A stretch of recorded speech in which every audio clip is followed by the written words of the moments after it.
Thank you all for coming and being interested in this profound topic.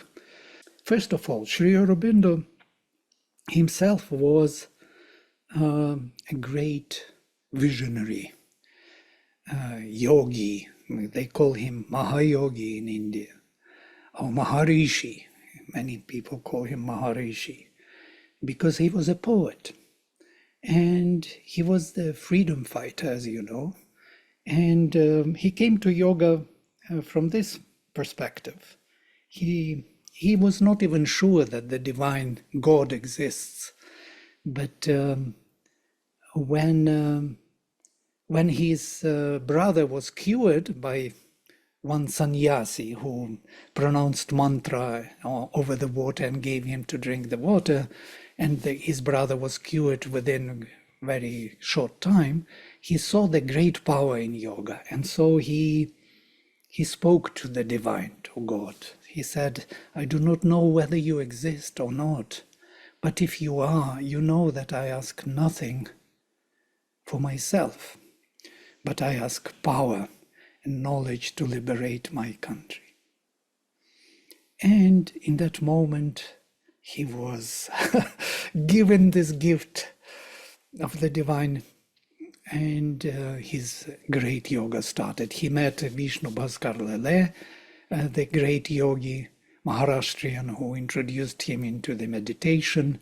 And within 3 days of his meditation, separating his mind, his Purusha from Prakriti, his witness mind from the active mind, he achieved the silent Brahman, as he calls it, realization of silent Brahman, or Nirvana. And from that time on, his journey started. He had many more realizations afterwards. And he was very interested in spiritual literature. So he studied the Gita. He learned Sanskrit by himself. He studied the Gita, Upanishads.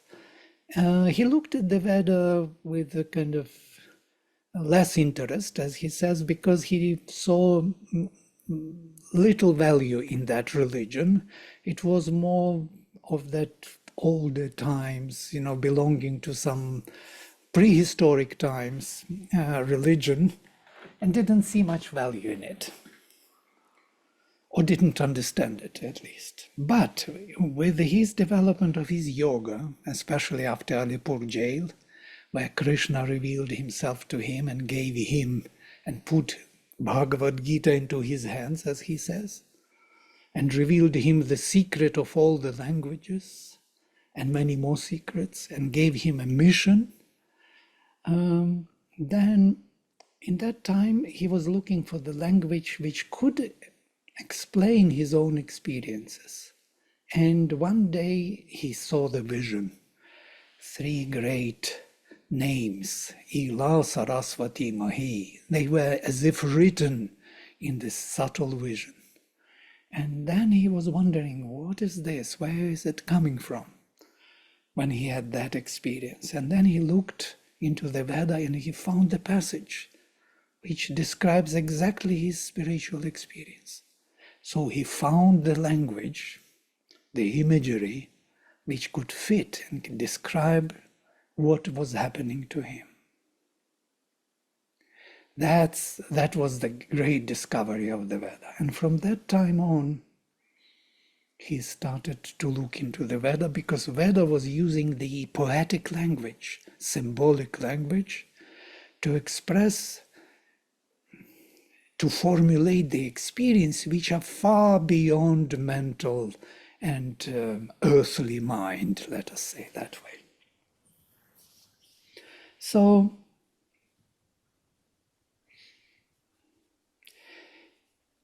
in his studies of the Veda, he started that study from the times of Arya, 1914, when he met the mother. He started to write the articles on the Rig Veda, the secret of the Veda, and so on. He realized that the Veda was actually the end of one long period, spiritual period of civilization, rather than its beginning. it concluded a long passage of the development from before and was a remnant of some great spiritual culture.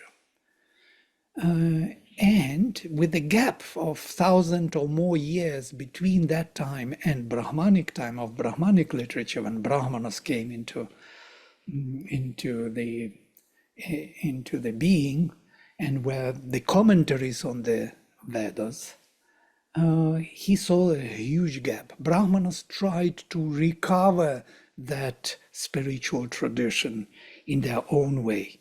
They generated and created many rituals, and the whole ritualistic approach to life in Indian tradition was maintained and created by Brahmanas as commentaries on the Vedas, but with a huge gap. And then later there was, over time of the thousands of years, there was a need to recover the very meaning of the Veda. And then Upanishads came into being. The Upanishads took the vision of the Veda and framed it into their own language, in the language closer to our time, to the mental structure. It was closer to the philosophy of some kind. Though it was still spiritual, one footing was still in the Vedic experience, but another expression of language was already closer to the philosophy. There was a shift from more universal appeal of the Vedas to the more individual structuring of consciousness and realization. So Sri Aurobindo says there are two great syntheses of knowledge. One is the Veda, and the other is Upanishads. Brahmanas he kind of puts in between as a transition. Then the Gita came. The Gita came later. Though, interestingly, if you look into the Gita text, here is the text. And this Gita is always with me for the last 30 years, this old book, which was published by Gita Press. And you know how much it costs? 1 rupee. Only text of the Gita. 1 rupee Gita is always with me. And the Gita, if you look at the end of each chapter, you will see something like this. Om Tat Sat Srimad Bhagavad Gita Su Upanishatsu. So it is considered to be the Upanishad. And rightly so. Because Upanishads, the Vedas, Brahmanas, Aranyakas, Upanishads, and the Gita constitute the Shruti canon, the revelation of knowledge, which was not composed by the human mind, which was received, yes, by the people who made themselves fit for this impersonal knowledge. So it is called Shruti, revelation. Well, we translate it as inspiration, inspired knowledge which came down to the mind of the thinkers. The rest part of all literature is Shruti, Smriti. Smriti is something which was composed by human mind, which was remembered, which was written down later, and was transmitted through the memory, memorizing. Mahabharata, Ramayana, all the Shastras, Darshanas, and so on. There's a huge literature. But all of the Shruti, of the Smriti is built on the Shruti. Yes, Shruti is that inspired knowledge which inspired the Smriti to continue. These are all mainly commentaries and reflections upon the Shruti texts. So what is important is that the Veda was the end of the cycle of the great spiritual culture and civilization. By the way, it is also mentioned in the Veda itself, in the Rig Veda, Ya ima vishva bhuvanani juhva drishirhotan yasidat pitanach sa ashisha dravinam ichamanach pratham achad avaran avivesha. The rishi sat down and he was seeking the realization in the physical, and he closed one period of time and opened to the other period. So the first period of time, that ancient one, was hidden by the rishis themselves. They made it unknown to us and started a new period, opened to the new age of humanity, our historical age. It's kind of interesting to know that it is even mentioned in the Veda. In the Veda also it is known that there are ancient parts of the Veda, they are called nivids, those where the language is very archaic and very simple, but very loaded with symbolism. We will come to it later. But for now, it's important for us to know that the Veda ended the period of civilization and a new age came through Upanishads. In Indian tradition, it is always understood that Upanishads are Vedanta, the end of the Veda, and the top of the Veda, the cream, the essence of the Veda. Though it is not totally so. Yes, now, Upanishads are rather reflections upon the Veda in their own language. As Sri Aurobindo says, Upanishads were engaged more in creation of their own system of knowledge on the ground of the Veda rather than commenting on the Vedic texts.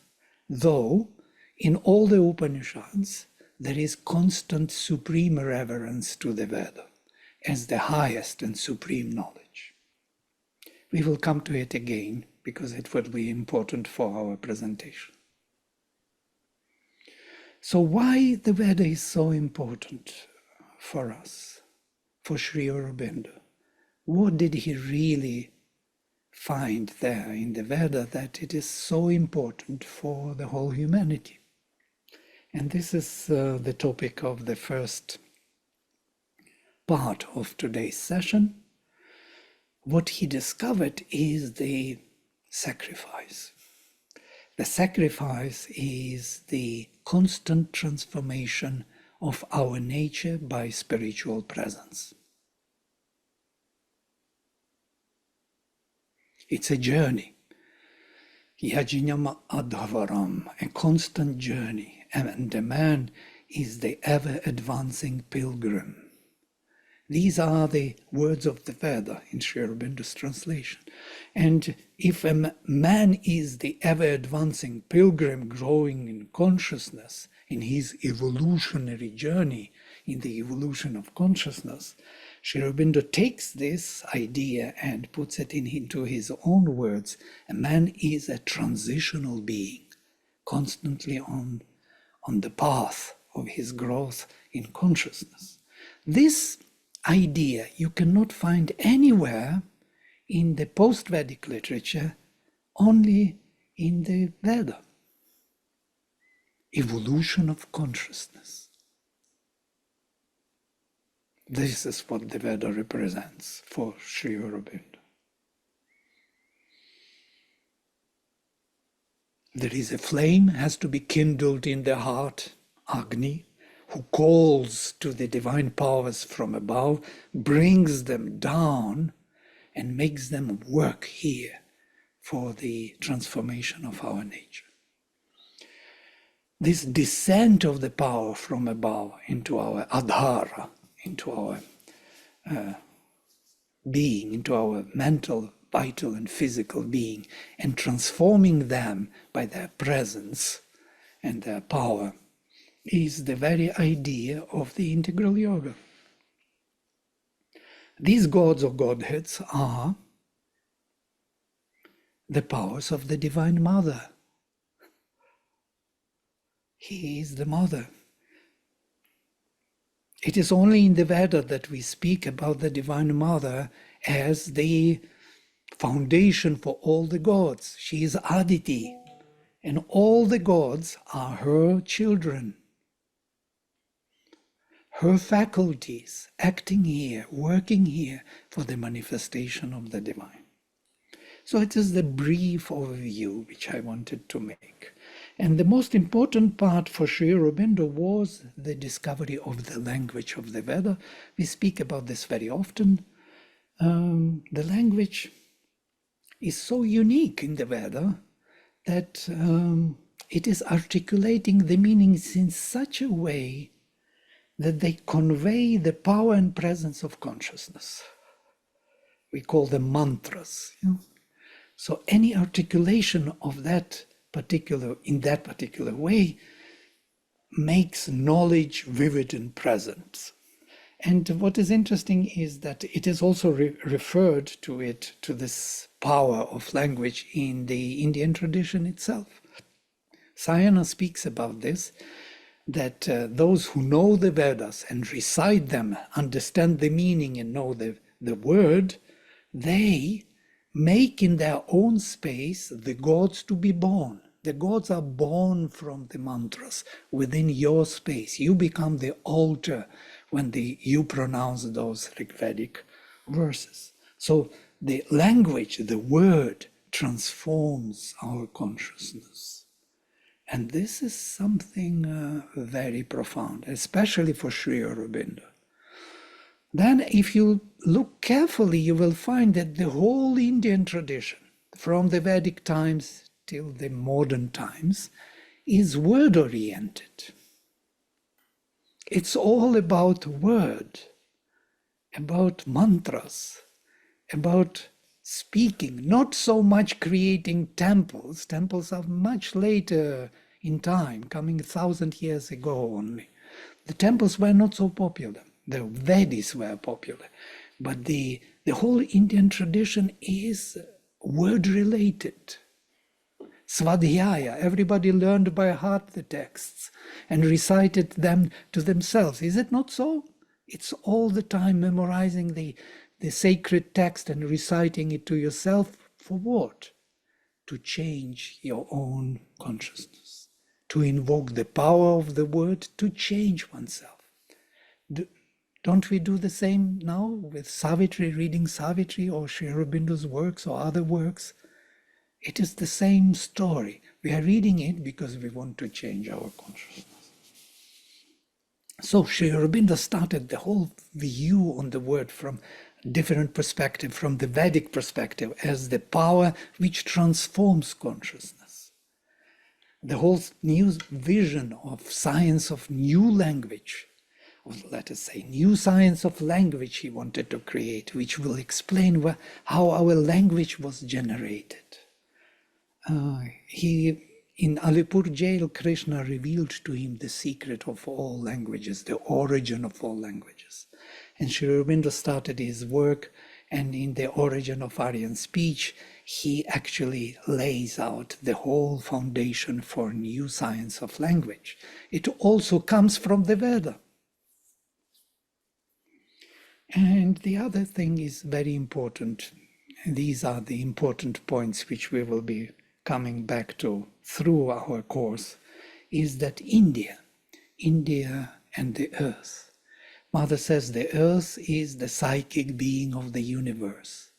It is only on earth, in the physical body, in the embodied state, that the consciousness can be changed and evolved.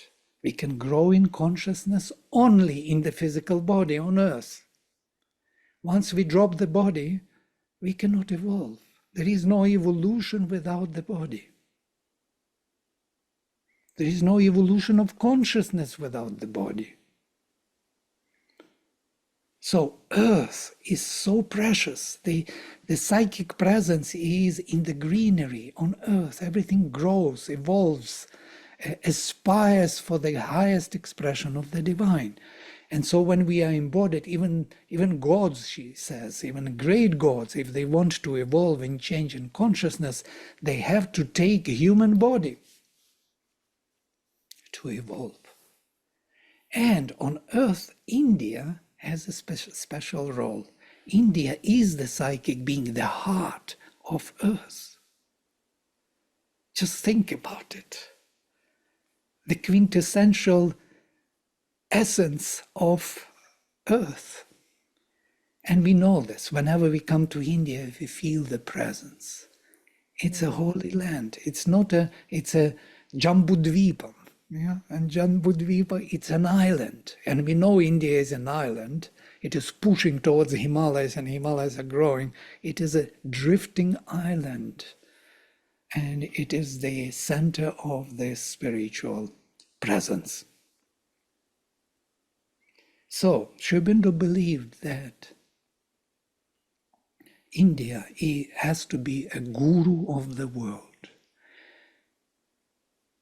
Many things depend on India's recovery of the spiritual knowledge. If India will follow only Western paradigm, then India will lose itself and become something very secondary in the value for humanity. But if India brings forward the spiritual knowledge, then she will contribute to the future of humanity. So interestingly, in that way, I will start my presentation now.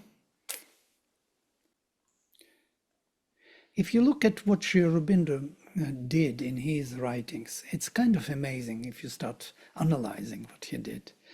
Why it is so important we try to answer for the humanity, because Sri Aurobindo founded it, the beginnings, the historical consciousness that all our group soul is engaged with and is focused upon. This is our quintessential answer for why we are here, what we are here for. So, and if you look at his works, they're all based on the Vedas, Upanishads, and the Gita. Synthesis of yoga is the Gita, as you know. Yes? Purna yoga of the Gita, plus his own yoga of self-perfection. Then the essays on the Gita, marvelous book. The Life Divine started as essays on the Isha Upanishad. And you know all the words and quotations are from the Rig Veda and the Upanishads there in the Life Divine. The Upanishads, 2 volumes, profound works. The Secret of the Veda, the Hymns to the Mystic Fire, Vedic and Philological Studies, the Origins of Aryan Speech, all are related to the Rigvedic usage of language. Savitri itself, a legend and the symbol, is the story from Mahabharata, as you know. And Sri Aurobindo in the preface, in the letter, he writes that this is the story which belongs to the Vedic cycle. Yes? Because, you know, Savitri is so unique in one particular regard that all epic stories, they are always of the same kind. So there is a prediction at the beginning, what is to happen at the end, and then we see it unfolding through the story. So always, when there is a prediction that this is to happen, this is the, and as Narad came and said that Satyavan must die within 1 year and nothing you can do about it.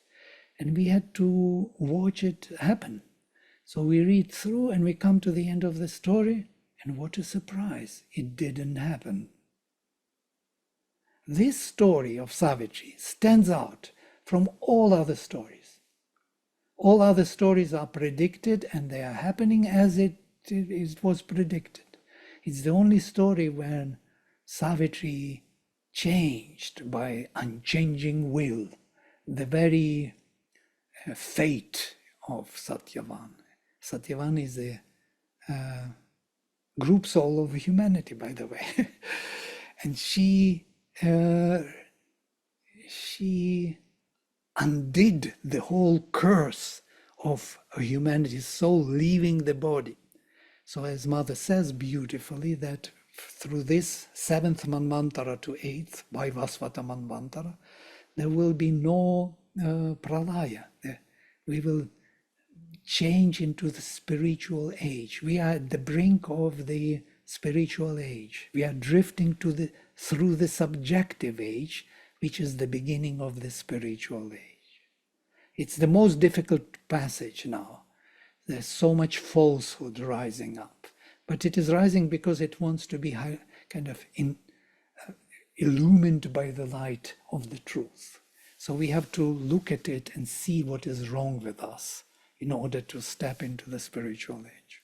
So Savitri is that story where pralaya is not to happen, as it were. Um, that's what Sri Aurobindo says on the Indian spiritual knowledge. I quote it often, and I will do it again today, because this is a profound one sentence, or two sentences here, of Sri Aurobindo from the Foundations of Indian Culture. What is important, what is to be done in India? The recovery of the old spiritual knowledge and experience in all its splendor, depth, and fullness is its first, most essential work. Nobody does this work anymore, neither in India nor abroad, to the extent it has to be done. The flowing of this spirituality into new forms of philosophy, literature, art, science, and critical knowledge is the second. So with that light recovered from the spiritual knowledge and experience, that light has to charge all our philosophical search, literature, art, science, critical knowledge. It has to deconstruct our sciences and find in them the truth which is usable and important for the future development. And the last and the most difficult one, an original dealing with modern problems in the light of the Indian spirit and the endeavor to formulate a greater synthesis of a spiritualized society is the third and most difficult. A new society is to be built. Mother started Auroville on this ground. She wanted to build a new society. Look what happened. It's total disaster. We are not able to build the spiritualized society. Why? We didn't do the homework. We didn't recover the spiritual knowledge and experience in all its splendor, depth, and fullness. We did touch here and there small things. We got some glimpses. Yes, but we didn't do the real work, groundwork, which is to be done. And India has all the literature, all the foundation for this work. It needs only the researchers, the people interested in this spiritual endeavor. Its success on these three lines will be the measure of its help to the future of humanity, India's help. Without India, we are doomed. Somewhere Sri Aurobindo says, in other words, not the exact word. And he says, even if the whole world would turn away from this path of the spiritual recovery, India herself can do this work without any other country. It's interesting. Somewhere there is a passage on this. If the world will not follow, suppose, or would reject this path, or would be so much involved in their own things that they would not see the purpose or meaning in this. That's what Sri Aurobindo says on the Veda. At the root of all that we Hindus have done, thought, and said, through these many thousands of years, behind all we are and seek to be, there lies concealed the fount of our philosophies, the bedrock of our religions, the kernel of our thought, the explanation of our ethics and society, the summary of our civilization, the rivet of our nationality, a small body of speech, Veda. The Veda was the beginning of our spiritual knowledge. The Veda will remain its end. These compositions of an unknown antiquity are as the many breasts of the eternal Mother of knowledge, from which our succeeding ages have all been fed. The vision of the group soul of humanity. And one more, and here I will stop. I seek not science, says Sri Aurobindo, not theosophy, but Veda, the truth about Brahman, not only about his essentiality, but about his manifestation, not a lamp on the way to the forest, but a light and a guide to joy and action in the world. The truth which is beyond opinion, the knowledge which all thought strives after. Yasmin vijñate sarvam vijñatam. I believe that Veda to be the foundation of Sanatana Dharma. I believe it to be the concealed divinity within Hinduism. But a veil has to be drawn aside. A curtain has to be lifted. You see, I highlighted this. I believe it to be knowable and discoverable. I believe the future of India and the world to depend on its discovery and on its application. Not to the renunciation of life, but to life in the world and among men. Okay, I will stop here. These are very inspiring words which have to inspire you to study the Veda and go deeper into the spiritual practice.